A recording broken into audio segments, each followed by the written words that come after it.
BSc first year के student का mathematics first के इस ऑनलाइन क्लास में स्वागत है।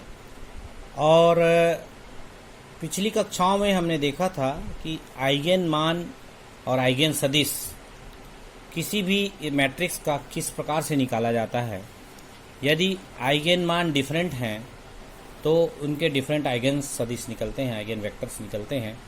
और यदि दो आइगन वैल्यूज सेम हैं तो भी डिफरेंट आइगन वेक्टर्स निकलते हैं, बट उसके निकालने का तरीका अलग है। क्योंकि दो सेम आइगन वैल्यूज हैं तो उसके लिए एक ही इक्वेशन प्राप्त होता है और उनमें से तीन जो वेरिएबल होते हैं उनमें से एक को जीरो करते हैं, अन्य दो वैल्यूज निकलते हैं।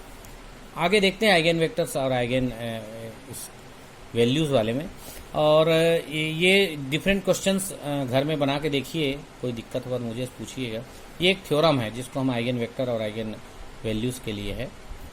किसी मैट्रिक्स के डिफरेंट आइगन वैल्यूज के करेस्पॉन्डिंग आइगन सदिश रैखिकता स्वतंत्र होते हैं, आइगन वेक्टर्स लीनियरली इंडिपेंडेंट होते हैं। ये हमें बताना है।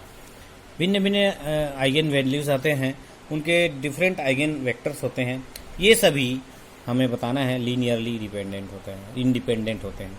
तो चलिए इसके लिए हम मान लेते हैं, माना कोई मैट्रिक्स है जिसके eigen values lambda 1 lambda 2 lambda m हैं और इसके करेस्पॉन्डिंग आइगन वेक्टर्स हैं capital X1 capital X2 dash dash dash XM।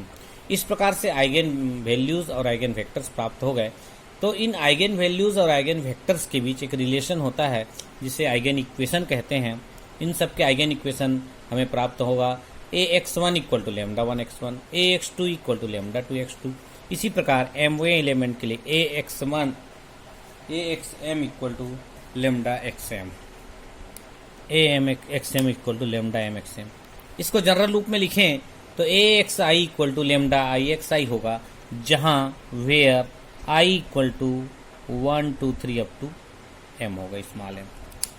हमें शो करना है कि जो वेक्टर्स x1 x2 xm प्राप्त हुए ये सभी लीनियरली इंडिपेंडेंट है, स्वतंत्र हैं। स्वतंत्र प्रूफ करना है हमको। तो मान लेते हैं हम ये सभी वेक्टर्स डिपेंडेंट है, लीनियरली डिपेंडेंट, परतंत्र। परतंत्र मानने पर हम देखते हैं कि क्या रिजल्ट आता है। हमको अभी सभी को स्वतंत्र सिद्ध करना है, लेकिन परतंत्र मानेंगे, ध्यान रखिए, डिपेंडेंट मानेंगे। तब हम r का चुनाव इस प्रकार करते हैं कि 1 lesser equal r less than m। r की वैल्यू 1 से m के बीच है, परंतु 1 के इक्वल भी है, ये ध्यान रखिए। तथा x1 x2 xm linearly independent. m को हम लीनियरली इंडिपेंडेंट मानते हैं, परंतु m नहीं है। x1 x2 xr linearly independent है। हमें प्रूव करने के लिए r हमने चुनाव किया 1 to m के बीच। हम मानते हैं कि x1 x2 xr linearly independent है, परंतु x1 x2 xr plus 1 just आगे वाला वेक्टर लीनियरली डिपेंडेंट है।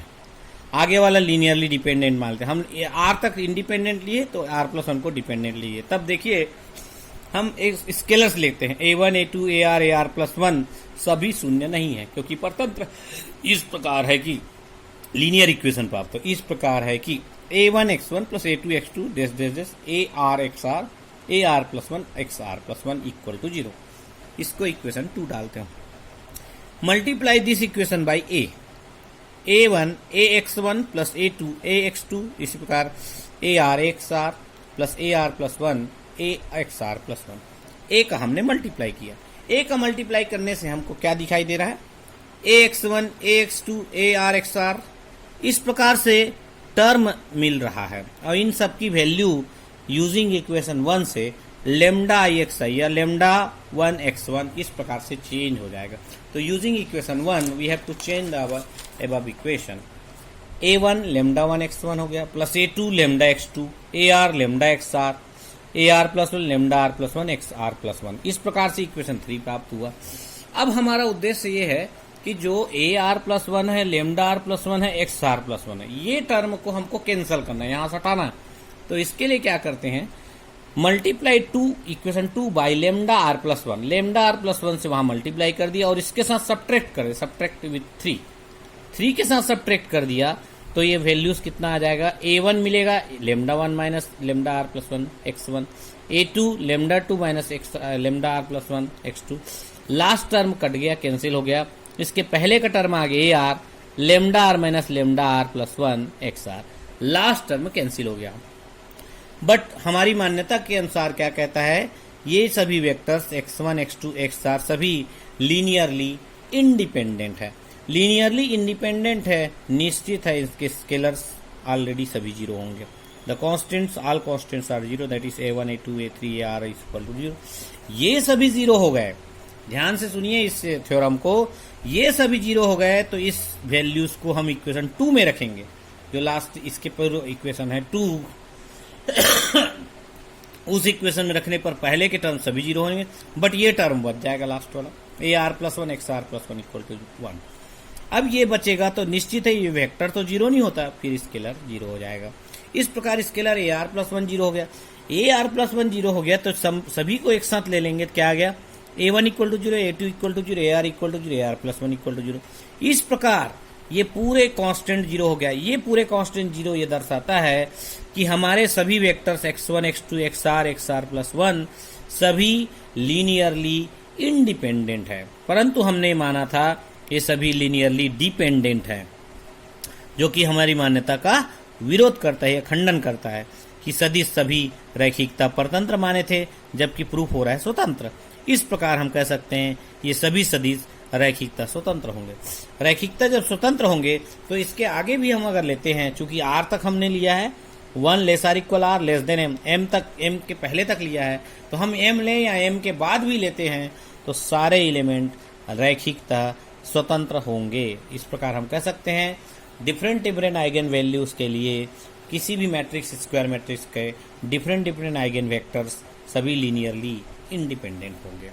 चलिए एक क्वेश्चन और देखता हूं, बहुत इंपॉर्टेंट था, इसको ध्यान से अच्छे से पढ़िएगा। नेक्स्ट क्वेश्चन कहता है यदि लेमडा एक नॉन सिंगुलर मैट्रिक्स का एक आइगन वैल्यू है, लेमडा नॉन सिंगुलर मैट्रिक्स का आइगन वैल्यू है, तब दर्शाइए या show that mod A upon lambda adjoint of A का एक आइगन वैल्यू है। Mod A upon lambda adjoint of A का आइगन वैल्यू है। चूंकि लेमडा एक व्युत्क्रमणीय अवयव ए का आइगन वैल्यू है, इसलिए ए का हम आइगन इक्वेशन निकाल सकते हैं, A minus lambda equal to zero. ये तो नेचुरल हम मालूम है, लेमडा यदि आइगन वैल्यू है किसी मैट्रिक्स का तो इसका eigen equation A minus lambda equal to zero होगा। अब आई हम जानते हैं आइडेंटिटी मैट्रिक्स है, this must be equal to A into A inverse, where A inverse is the inverse element of inverse matrix of A. तो I की जगह हम ए इनवर्स रख दिए। अब हम जानते हैं A inverse equal to adjoint of A upon mod of A, ये भी जानते हैं तो इसकी वैल्यू यहाँ रख दिए। तो A minus lambda A already है adjoint of A upon mod of A, taking A is common, I minus lambda adjoint of A upon mod of A is equal to zero. A को बाहर निकालिए तो mod ए के रूप में I बचेगा, I minus lambda A upon this. अब यहाँ से हम लेमडा अपान मॉड ए बाहर निकाल लेते हैं। उसका कारण है क्योंकि मॉड ए अपान लेमडा को हमको आइगन वैल्यू बताना है।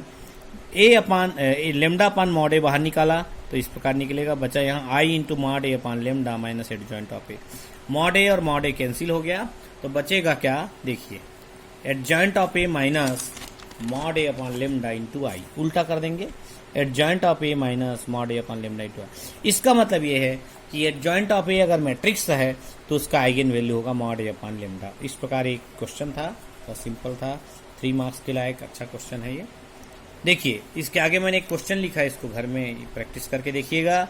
दर्शाइए कि matrix A equal to cos theta sine theta upon sine theta minus cos theta. Cos theta sine theta नीचे है रो में है, sine theta minus cos theta. इसके आइगन वैल्यूज हैं प्लस माइनस 1, इसके आइगन वैल्यूज है प्लस माइनस 1। इसके corresponding eigen vectors ज्ञात कीजिए, वेक्टर सदिश, इसके करस्पॉन्डिंग आइगन से वेक्टर्स निकालें। प्रोसेस सेम है, तुम लोग विद्यार्थी लोग बहुत अच्छे से अब समझ गए होंगे आइगन वैल्यूज और आइगन वेक्टर्स कैसे निकालते हैं। A minus lambda equal to zero करेंगे तो लेमडा की वैल्यू निकल जाएगा, और A minus lambda into X equal to zero करेंगे तो आइगन वेक्टर्स निकल जाए। इस प्रकार से वैल्यूज निकाले जा सकते हैं। कैली हैमिल्टन थ्योरम, चलिए आगे बढ़ते हैं। एक थ्योरम मैं बताता हूँ, कैली हैमिल्टन, ये भी स्टेट एंड प्रूफ आता है तो कैसे बनाया जाता है। प्रत्येक वर्ग अवयव स्वतः के अभिलाक्षणिक समीकरण को संतुष्ट करता है। एक लाइन का स्टेटमेंट है, every square matrix satisfies it's characteristic equation. Every square matrix satisfies characteristic equation को सेटिस्फाइड करता है। तो इसको प्रूव करने के लिए माना ए फील्ड एफ पर एक स्क्वायर मैट्रिक्स से ले लेते हैं। फील्ड एफ में कोई स्क्वायर मैट्रिक्स है, ए इक्वल टू हमने माना है एन बाई एन ऑर्डर का मैट्रिक्स, A11 A12 A1n। पहला एलिमेंट कॉमन चल रहा है, पहला A11 A12 A1n, A21 A22 A21n। इसी प्रकार लास्ट लाइन हो AN1 AN2 ANN। पहला वाला NNN चल रहा है, एक 1 चल रहा है, 2 चल रहा है। दूसरा वाला इसके कॉलम के पैरेलल चल रहा है। दूसरे एलिमेंट में कॉलम सेम है, पहले एलिमेंट में रो सेम है। तो n बाई एन ऑर्डर का हमने एक मैट्रिक्स लिया जो कि स्क्वायर मैट्रिक्स है और इस फील्ड में F में। चलिए आगे देखते हैं क्या होता है। For all Aij belongs to F, I belongs to I is equal to 1 to n। इस प्रकार से एक हमको कंसीडर करना है, कैली हैमिल्टन थ्योरम है। ए का अभिलाक्षणिक समीकरण बहुपद Ft निम्न है। इस Ft को हम ए का आइगेन इक्वेशन या अभिलाक्षणिक या कैरेक्टरिस्टिक इक्वेशन लेते हैं तो Ft equal to A minus T I, ये होता ही है। ए लेमडा की जगह टी हो गया, लेमडा की जगह टी लिखे हैं तो A equal to Ft is equal to A minus T I. अब देखिए A माइनस टी आई लिए तो इक्वेशन कैसे आएगा, डायगोनल में t माइनस हो जाएगा, A11 minus T, A12 A1n, A21 A22 minus T, diagonal में AN1 AN2 ANN minus T. इस प्रकार n क्रॉस n भी एक मैट्रिक्स प्राप्त होता है। हम एक कंसीडर करते हैं A माइनस टी आई, इसको यदि हमने सॉल्व किया तो यह हमें t raise to the power n का एक इक्वेशन प्राप्त होता है। हम कंसीडर करते हैं क्या आता है, A0 plus A1t plus A2t square plus N so on AN t raise to the power n एक इक्वेशन प्राप्त होता है जहां ai dash s belongs to f। A constant scalar है जो कि s में f में होगा और i इज इक्वल टू 0 1 2 3 4 जो भी हम रखना चाहें। इस प्रकार n वैल्यूज में प्राप्त हो जाएगा। A0 A1 आता है इसलिए, और a का अभिलाक्षणिक समीकरण Ft इक्वल टू 0 है, अतः इसका A minus lambda is equal to 0 रखते हैं, A minus T I equal to 0 कर सकते हैं। तो इस 0 करने पर हमें A0 plus A1t plus A2t square raised to AN t raised to the power n equal to 0, ये दूसरा इक्वेशन हमें अभिलाक्षणिक इक्वेशन प्राप्त होगा जो कि कैरेक्टरिस्टिक इक्वेशन कहलाता है। इस इक्वेशन के आगे देखिए, ये बहुत इंपॉर्टेंट लाइन है, इस लाइन को जोड़ना है, इसके बाद ही ये आपका कैली हैमिल्टन प्रमेय जो है कैली हैमिल्टन थ्योरम प्रूफ होता है। कैली हैमिल्टन थ्योरम कहता है कि लेमडा के रूप में जो भी इक्वेशन प्राप्त होता है या टी के रूप में हमारा जो भी इक्वेशन प्राप्त होगा उस टी की जगह हम उस मैट्रिक्स को रख देते हैं, मैट्रिक्स को सेटिस्फाई, लेमडा की जगह ए कोई मैट्रिक्स तो ए को सेटिस्फाइड करता है। इस प्रकार से इसकी वैल्यू आती है। Since A minus T I के एलिमेंट की टी में अधिकतम घात n है, ये बहुत इंपॉर्टेंट लाइन है, लिखना जरूरी है।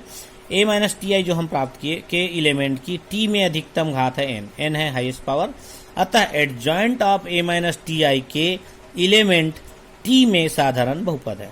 इसलिए adjoint of A minus T I के एलिमेंट लेंगे टी में तो सिंपल पॉलिनोमियल प्राप्त होगा जिनकी घात n माइनस 1 या कम है, जिसकी घात n माइनस 1 या इससे कम होगी एडजॉइंट ऑफ A का। इसलिए adjoint of A minus T I के element matrix A minus T I के एलिमेंट्स के कोफैक्टर्स होंगे। इसलिए adjoint of A minus T I के जो एलिमेंट होंगे matrix A minus T I के एलिमेंट के कोफैक्टर्स होंगे, सहखंडज बोलते हैं हिंदी में। तो जब ये ऐसा होगा तो matrix adjoint of A minus T I किस प्रकार होगा, एक पावर कम आएगा। Adjoint of A minus T I equal to B0 plus B1 t plus B2 and so on Bn minus 1 t raise to the power, एक power कम आएगा क्योंकि ये कोफैक्टर्स हैं, इनके सहखंडज कहलाते हैं, जो एडजॉइंट इससे एक कम आएगा। ये इक्वेशन 3 मान लेते हैं। अब देखते हैं जहां B डैश S क्षेत्र F पर ऑर्डर n के स्क्वायर मैट्रिक्स हैं, B वाले जितने भी हैं सब स्क्वायर मैट्रिक्स हैं, ये लाइन आपको इसमें जोड़ना है। अब इस दोनों को हम देखते हैं कंपेयर करके कैसे आता है। Since A into A formula है, A into adjoint of A equal to mod A into I n, important formula है। A into adjoint of A equal to mod A into I n, A की जगह हम A minus T I लिख देते हैं तो क्या आ जाता है, A minus T I into adjoint of A minus T I equal to mod of A minus T I into I हो जाता है। यदि हम इक्वेशन सेकंड में जो क्योंकि B के रूप में है उसमें A माइनस टी आई का मल्टीप्लाई कर देते हैं तो हमें क्या प्राप्त, हम इक्वेशन 1 एंड 3 में हम A माइनस टी आई का मल्टीप्लाई किए तो हमें राइट साइड के इक्वल प्राप्त हो जाता है इस फार्मूले के अनुसार। A minus T I into adjoint of A minus T I is equal to mod of A minus T I, mod of A minus T I है तो A minus adjoint of A minus T I और mod of A minus T I की value रखेंगे, रख दिए तो comparing both sides we get the power of T. A B zero equal to A zero I, A B one minus I B zero equal to A one I, A B two minus I B one equal to A two I. इस प्रकार आता जाएगा, आप देख लीजिए compare करके। A T से रहित पद हैं, टी पद हैं, T square, T cube, T raise to n minus one वाले term, A B n minus one minus I B n minus two equal to A n minus one I. Last term आएगा minus I B n minus one, last term आ रहा है minus I B n minus one equal to A n I. इस प्रकार से हमें term प्राप्त होते हैं। यदि उक्त समीकरणों को I A square dash A raise to n से गुणा करके जोड़ दिया जाए, सभी इक्वेशन को ऊपर जितने भी हमें इक्वेशन प्राप्त हुए हैं उसमें यदि हम A square A raise to n minus one इस प्रकार मल्टीप्लाई करके जोड़ दे तो पूरे टर्म्स कट जाएंगे। लेफ्ट हैंड साइड के पूरे टर्म कैंसिल होकर जीरो हो जाएगा, बचेगा right hand side. Right hand side देखिए चूंकि मल्टीप्लाई किए आई ए स्क्वायर एन किए हैं इसलिए वो प्रत्येक टर्म में आए, A zero I, A one I, A I, A two A square I and so on. Last term देखिए A n A raise to the power n, इसको हम एफ ए के नाम से जान सकते हैं, 4 इक्वेशन 4। और जब इक्वेशन 2 आप देखेंगे सिमिलरली इक्वेशन 2 आया है A zero A one T plus A two T square plus A n T raise to the power. ये जो इक्वेशन 2 आया और इस इक्वेशन को देखिए a zero A one a plus A two A square plus N so on, both are same equation, then we can say that every square matrix satisfies its characteristic equation। वो square matrix है जो कि F T के रूप में हमने लिखा था a minus T I equal to zero, तो ये स्क्वायर मैट्रिक्स का जो इक्वेशन आया पॉलिनोमियल वही चीज सेम यहाँ पे आया। अंतर ये है कि टी इक्वल टू हमने ए लिखा एक प्रकार से, t equal to a satisfied हो, टी आपका आइगन वैल्यू है, आइगन वैल्यू को ए सेटिस्फाइड कर रहा है। अभिलाक्षिक समीकरण जो भी अभिलाक्षिक समीकरण आया पॉलिनोमियल आया कैरेक्टरिस्टिक पॉलिनोमियल उसको यहाँ पे सेटिस्फाइड हो रहा है इसलिए ए के रूप में सेटिस्फाइड हो रहा है। इस प्रकार यह थ्योरम कंप्लीट होता है। आज के लिए इतना ही, धन्यवाद।